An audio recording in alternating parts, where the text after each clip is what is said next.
नमस्कार। मैं हूं तन्मय चैटर्जी। आप सब लोगों से मेरा परिचय है एक लेखक के रूप में। एक लेखक के हिसाब से आप मुझे जानते हैं। जितने भी सारे मैंने आज तक लिखे हैं, चाहे वो नोवेल हो या फिर कोई स्टोरीज हो या नॉन फिक्शन हो, माइथोलॉजिकल कॉन्टेक्स्ट पे, व्हाटएवर जितने भी मैंने लिखे हैं आज तक, वो सब आपने इतना प्यार दिया है, आपने इस कदर उसको वो सारे रचनाओं को एक्सेप्ट किया है, उसके लिए मैं जितना भी आप लोगों का आभार प्रकट करूं उतना ही कम होगा। अ, पर आज मैं कुछ और कुछ अलग मुद्दे पे बात करने के लिए आपके सामने आया हूं। और मुद्दा कुछ इस तरह का है कि मैं जहां भी जाता हूं, जो भी मतलब लोगों से मिलता हूँ, तरह तरह की गेट टुगेदर्स में या फिर किसी तरह की कोई फंक्शन में, कोई टॉक में, कहीं पे भी जाता हूँ, तो एक पर्टिकुलर सवाल जो घूम फिर के मेरे पास आते रहता है और मुझे उसका जवाब देना पड़ता है ऑन डिफरेंट डिफरेंट प्लेटफॉर्म्स। चेहरे बदल जाता है पर वो सवाल कुछ एक ही तरह का होता है, और उसमें से एक पर्टिकुलर सवाल जो बहुत ही ज़्यादा बार पूछे जाते हैं। तो आज मैं उस सवाल का एक जवाब देने की कोशिश करता हूँ, और शायद इससे आप रिलेट कर पाए और शायद आपको कुछ हेल्प हो जाए, कुछ मदद हो जाए, ऐसा उम्मीद रखता हूँ। सवाल ऐसा है कि एक बाय प्रोफेशन एक इंजीनियर होने के बावजूद भी, एक बहुत ज़्यादा बिजी और hectic nature of job handle करने के बावजूद भी, काम के सिलसिले में पूरी देश भर घूमने के बावजूद भी, इतना बिजी वर्क शेड्यूल में रहने के बावजूद भी, वो कौन सी चीज़ है जो मुझे लिखने पे इंस्पायर करता है, लिखने के लिए टाइम मुझे कहाँ से मिलता है, कैसे लिखता हूँ, कब टाइम निकाल पाता हूँ, कैसे टाइम निकाल पाता हूँ। तो ये एक सवाल है, हाउ डू आई राइट, ये इतनी सारे हार्डल्स के बावजूद भी। तो मैं इसकी जवाब देने की कोशिश करता हूँ, और ये मैं कुछ पॉइंट वाइज मैं इसकी जवाब दूंगा। कुछ 10 पॉइंट है, मैं उसमें उस 10 पॉइंट को मैं सिक्वेंशियली अप्रोच करता हूँ। तो पहली बात तो ये समझ लीजिए कि समय जो है वो हर किसी के पास सेम होता है। एक सूर्योदय से लेकर अगले दिन सूर्योदय तक everybody has 24 hours. Everybody on earth has 24 hours. किसी के पास भी इससे ज्यादा टाइम नहीं है, किसी के पास इससे कम टाइम भी नहीं है। इतनी सी समझ सबके पास है, एक दिन और रात मिला के। तो ये जो टाइम है, इसको एक्चुअली किस तरह से आप यूटिलाइज कर पाते हैं, बात उसी की है। एक्चुअली टाइम की बात है ही नहीं है, बात अगर कुछ है तो वो उस समय को यूटिलाइज कर पाने की है। तो that is the main thing, जिसके अंदर ये सारे सवालों का, इस तरह की कोई भी जो सवाल है जो इस मुद्दे के इर्द गिर्द घूमते रहता है, वो सारे सवालों का जवाब उसी में है। The proper utilization of time. Time कम या ज्यादा की बात है ही नहीं actually. This is the first point जो आप पहले समझ लीजिए।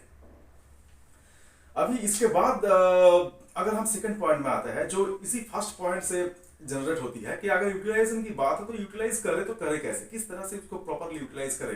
प्रॉपर यूटिलाइजेशन का मतलब क्या होता है?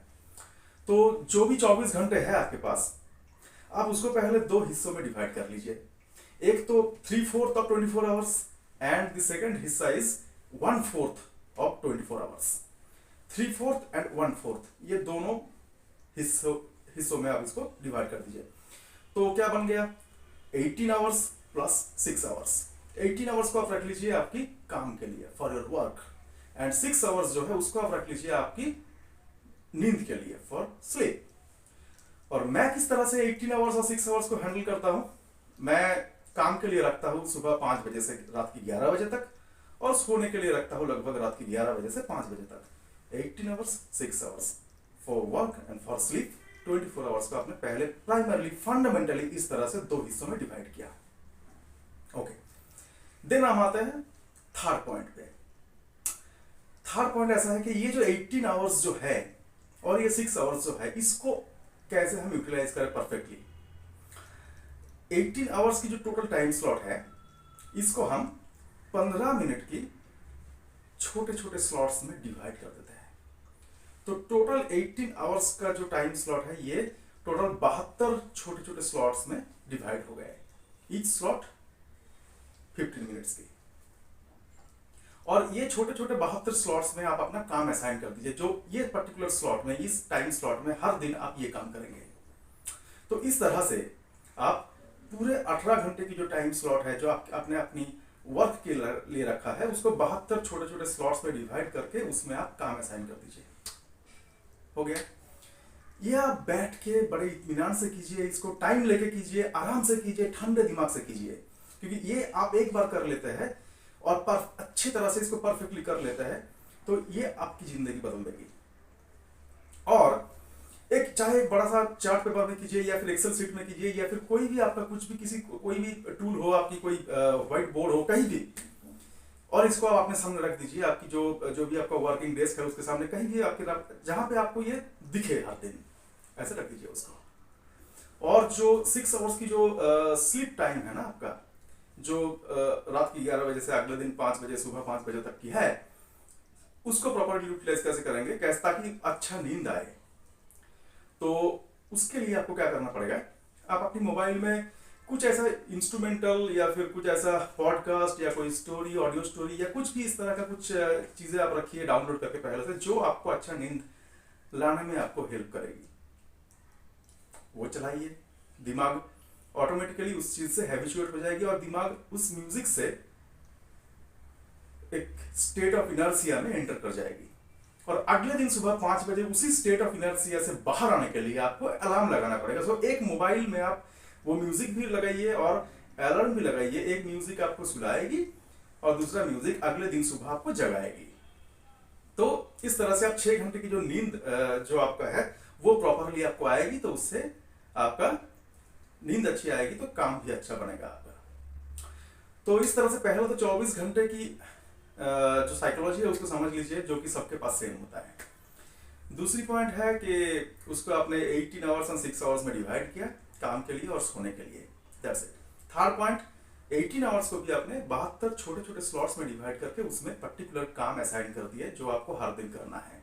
और सोने को परफेक्ट बनाने के लिए आपको एक म्यूजिक या कोई भी इंस्ट्रूमेंटल व्हाटएवर आप जो भी आपको पसंद हो, और एक अलार्म, ताकि आपको नींद अच्छी आए। ये 3 पॉइंट आपने समझ लिया।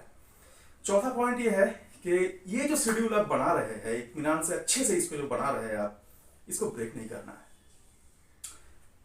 चाहे कुछ भी सिचुएशन आए, इसको ब्रेक नहीं करना है, इसको फॉलो करना है। अपने आप में एक ऐसा मास्टर को रखिए जो आपको हमेशा टोकते रहे कि where are you breaking this, where are you skipping. No, break नहीं करना है, स्किप नहीं करना है, अवॉइड नहीं करना है। ओके। अभी देखिए, जिंदगी अनप्रेडिक्टेबल है, कुछ ऐसे कहा नहीं जा सकता कि ऐसा कुछ भी ना हो कि हमें इसको स्किप ना करना पड़े।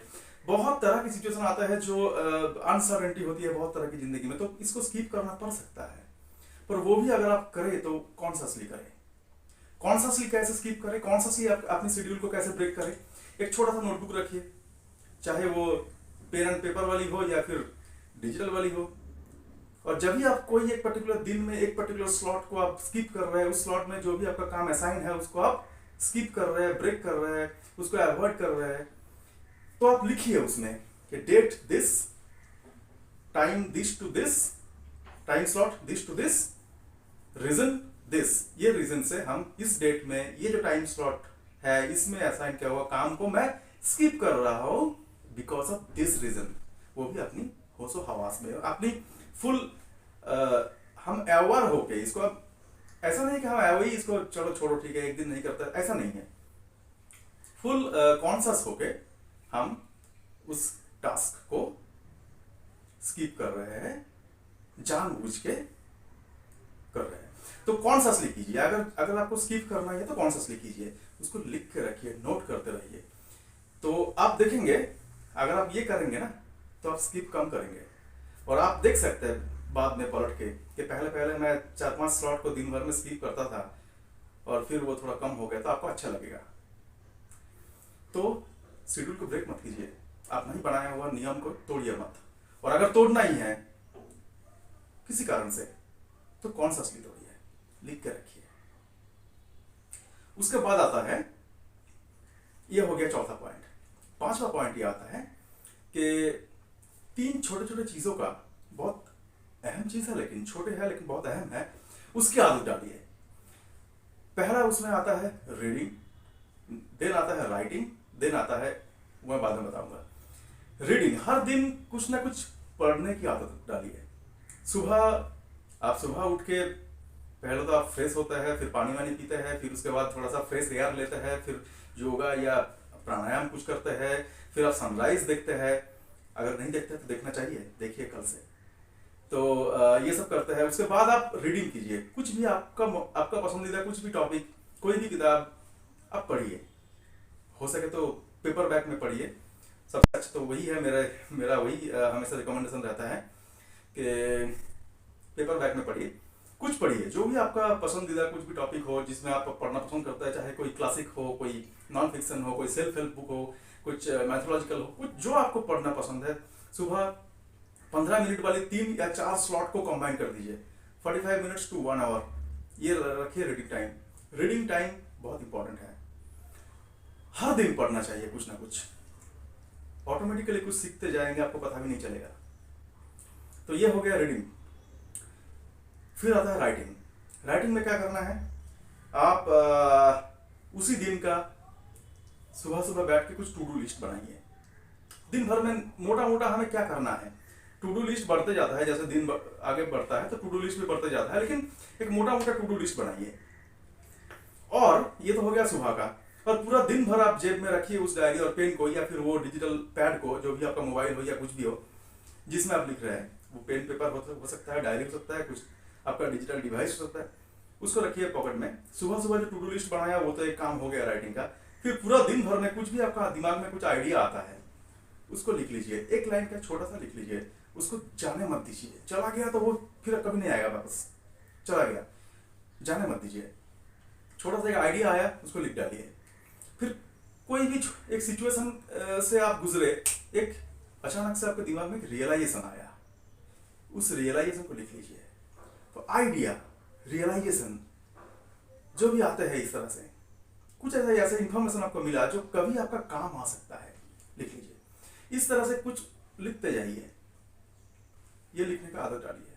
बाद में जब आप इसको रिवाइज करेंगे ना तो समझ में आएगा, वो काम में भी आएगा।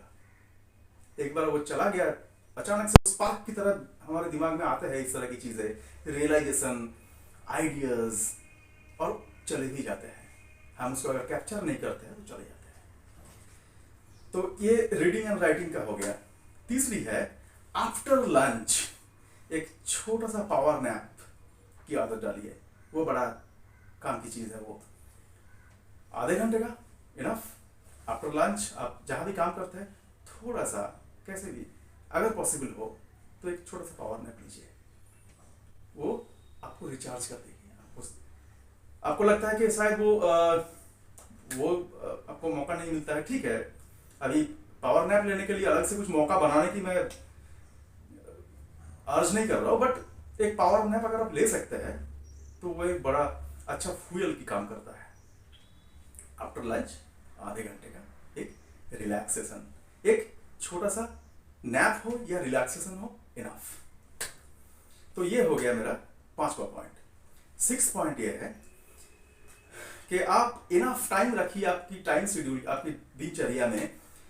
ब्रेकफास्ट, लंच, डिनर, ये इस तरह की जो आप जो खा रहे हैं, खाने का जो टाइम है उसके साथ कॉम्प्रोमाइज मत कीजिए। उसके लिए इनफ एंड सफिशिएंट टाइम रखिए। खाते खाते काम एंड काम करते करते खाना नॉट रिकमेंडेड। उससे ना तो आपका खाना अच्छे से पचता है, ना आपका काम अच्छे से होता है। तो ये जो अपना जो पूरा जो टाइम शेड्यूल आपने शुरू में ही आपने बनाया है, 3rd पॉइंट में जो मैंने आपको कहा था, उसमें खाने के लिए सफिशिएंट टाइम रखिए और उस टाइम के साथ कॉम्प्रोमाइज मत कीजिए।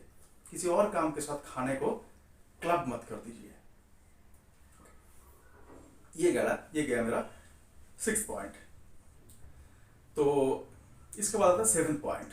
7th पॉइंट ये है कि दिन जब आप सोने जा रहे हैं रात को, तो सोने से पहले आप 15 मिनट का एक छोटा सा एक स्मॉल स्लॉट रख लीजिए जिसमें आपका काम ये होगा, आप रिवाइज करेंगे पूरे दिन को। रिवाइज कैसे? जो भी आपने वो छोटा सा डायरी या डिजिटल नोटबुक जो भी अपने जेब में रखा था, जिसमें आप सुबह टू डू लिस्ट बनाए थे और पूरे दिन भर आपने कुछ छोटे मोटे रियलाइजेशंस या आइडियाज वगैरह नोट करते रहे हैं, उसको रिवाइज कीजिए कि आज जो भी मैंने टू डू लिस्ट रखा था उसमें से कितना कितना हो पाया, कौन सा नहीं हो पाया, क्यों नहीं हो पाया, क्या कल हो पाएगा, और कौन कौन से आइडियाज आज मेरे दिमाग में आया था, कौन कौन सी इंफॉर्मेशन जो बाद में काम आ सकता है, इस ऐसा सोच के मैंने लिखा था, कौन कौन सी वो चीजें हैं जो रियलाइजेशन आया था मेरे दिमाग में आज, कौन कौन सी रियलाइजेशन हुआ है आज, तो वो एक बार रिवाइज कर लीजिए। बड़ी काम की चीज है वो। ये रिवाइज करना बहुत इंपॉर्टेंट है। और नेक्स्ट डे के लिए एक फंडामेंटल टू डू लिस्ट बनाना। तो एक तो गुजरे हुए दिन को रिवाइज करना और एक आने वाले कल के लिए एक फंडामेंटल टू डू लिस्ट बनाना। अगले दिन सुबह फिर उस टू डू लिस्ट को हम बड़ा करेंगे, लेकिन आज सोने से पहले इस दिन के जो हमने रिवाइज किया उसके अकॉर्डिंगली 3-4 पॉइंट का एक छोटा सा फंडामेंटल टू डू लिस्ट बना के सोएंगे। तो ये हो गया revision of the day. This is the 7th point. Now 8th point is अपने आप को सोशल मीडिया से टोटली डिस्कनेक्ट कर दीजिए। ये सोशल मीडिया कुछ नहीं है, ये आपका टाइम बर्बाद करने की एक मतलब तरह तरह की टूल्स है और कुछ नहीं है। ये बस आपका टाइम बर्बाद करेगा, नथिंग एल्स। इसके और कोई खासियत है नहीं। तो ये बहुत पावरफुल टूल है, पावरफुल इन द सेंस आपकी टाइम बर्बाद करने के लिए, आपको बर्बाद करने के लिए। तो अगर आप चाहते हैं तो कोई एक पर्टिकुलर अकाउंट रख सकते हैं। बाकी सारे के सारे अकाउंट जो है, अगर आपका 5 ऐसा अकाउंट है सोशल मीडिया में, तो एक को रखिए, बाकी 4 को पहले तो अकाउंट को ही मतलब डीएक्टिवेट कर दीजिए, उसके बाद डिलीट ही कर दीजिए उस ऐप को अपनी मोबाइल से, because they are just useless. अगर किसी एक को रखना है और अगर मुझे पूछेंगे तो मैं बोलूंगा कि इंस्टाग्राम को रख सकते हैं, बिकॉज इंस्टाग्राम अब तक उतना भी बेकार नहीं बना है जितने बाकी के हैं सब। और बाकी तो अगर आप चाहते हैं तो सबको डिलीट कर दीजिए, that is the best thing. नहीं तो एक को रखिए, रिकमेंडेड इंस्टाग्राम को रखिए, बाकी सबको डिलीट कर दीजिए। All are just useless. तो ये हो गया आपका 8th पॉइंट।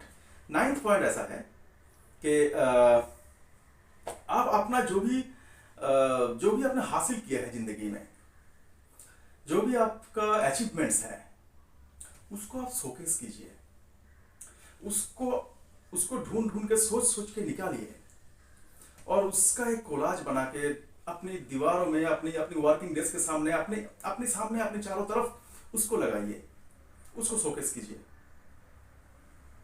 गोल्स बदलते रहते हैं, जैसा जैसा आपका स्टेज बदलते जाएगा ऑडियंस बदलती जाएगी और जिंदगी की एक एक मोड़ आप घूमेंगे, गोल्स आपकी बदलती जाएगी। तो गोल्स को अगर आप शोकेस करेंगे कि मुझे जिंदगी में इस मुकाम में पहुंचना है, ये वो फलाना, गोल्स सेम नहीं रहता, गोल्स बदलते जाता है, ट्रांसफॉर्म होते जाते हैं। तो इसलिए गोल को शोकेस करने से बहुत ज्यादा इंपॉर्टेंट है आपकी जिंदगी में जो अचीवमेंट है, जो भी अचीवमेंट्स है जिंदगी के डिफरेंट स्टेप, आप जितने सारे मोड़ों से आप गुजरते आए हैं, बहुत कुछ आप अचीव करते करते आए हैं। आपको लग रहा है कि जिंदगी में मैंने किया ही क्या है, पर आपने बहुत कुछ किया है। या आपको याद दिलाने के लिए हो सकता है कि किसी ने आपको अगर बैठ के बताया कि देखो तुमने ये किया है, वो किया है, तो आपको लगेगा कि हाँ मैंने सच में किया तो है बहुत कुछ। फिर तो आप खुद ही सोचिए उसको, वो सारे चीजों को सामने लाइए सोच के और उसको शोकेस कीजिए, उसको डिस्प्ले कीजिए, खुद देखिए उसको। और वो आपकी अचीवमेंट्स आपको जो मोटिवेशन दे सकती है, शायद ही किसी और चीज आपको दे सकती है। तो गोल्स को फोकस करके, गोल्स आपकी जिंदगी में जो भी गोल है 1, 2 और 5 जितने भी सारे हैं, उसको अपने सामने उसका कोलाज बना के, उसका बोर्ड बना के, दैट इज ओके। वो भी बहुत सारे लोग कहते रहते हैं, बट मेरा मानना यह है कि अपनी अचीवमेंट्स को ये मौका दीजिए कि वो आपको मोटिवेट करे, बिकॉज उससे अच्छे मोटिवेटर कुछ है नहीं। और आपने अचीवमेंट कुछ किया नहीं है ऐसा नहीं है, भले ही आपको लगता है कि आपकी गाड़ी आगे नहीं बढ़ रही है, लेकिन फिर भी मैं कहूँगा आपने बहुत कुछ अचीव किया होगा जिंदगी में, जो शायद आपको उतना महत्वपूर्ण नहीं लगता है, आपको उतना सिग्निफिकेंट नहीं लगता है, पर वो अचीवमेंट्स है और उसको आपको याद दिलाना पड़ेगा, आपको खुद याद करना पड़ेगा और हर दिन आपको याद दिलाना पड़ेगा। तो डेफिनेटली आप खुद आपके सबसे बड़े मोटिवेटर बन सकते हैं। तो ये हो गया 9th point. And 10th point is, जिंदगी में कुछ तो ऐसा कीजिए, कुछ ऐसा करने की चाह रखिए अपने अंदर जो आपकी चले जाने के बाद भी आपको जिंदा रखेगी। आप मर जाएंगे, जो भी आज जी रहे हैं वो मर जाएंगे एक दिन, लेकिन मरने के बाद भी आपको जिंदा रखेगी। ऐसा कुछ काम आप करके जाइए, कुछ ऐसा काम आप करके जाइए, कुछ ऐसा चीज आप रख के जाइए, बना के जाइए, छोड़ के जाइए, जो आपकी याद दिलाती रहेगी। आपके चले जाने के बाद जो लोग रह जाएंगे उनको आपकी याद दिलाते रहेगी। उस काम के माध्यम से आप जिंदा रहेंगे मरने के बाद भी। And this is the thing, this is the point जो मुझे सबसे ज्यादा मोटिवेट करती है। इतना बिजी शेड्यूल के बावजूद भी, इतना टूर्स एंड ट्रैवल्स, इतना हेक्टिक जॉब शेड्यूल, इतना भयंकर नेचर ऑफ वर्क के बावजूद भी समय निकाल के लिखने पे मुझे ये 10th पॉइंट जो है ये मोटिवेट करती है कि मैं कुछ करके जाऊंगा, कुछ ऐसा करके जाऊंगा, कुछ ऐसा छोड़ के जाऊंगा जो मैं चले जाने के बाद भी सदियों तक रह जाएगी और उसी के थ्रू लोग मुझे याद करते रहेंगे। तो इसी के सिलसिले मेरा एक किताब, उसके बाद दूसरी, फिर तीसरी, फिर चौथी, फिर पांचवी, फिर छठी, और शायद आगे भी हो गया अगर आप सबकी प्यार इस तरह से बरकरार रहे तो। ये था मेरा कुछ अपने ऊपर किया हुआ काम और उसी की एक्सपीरियंस के हिसाब से छोटी मोटी कुछ बातें, 10 पॉइंट्स।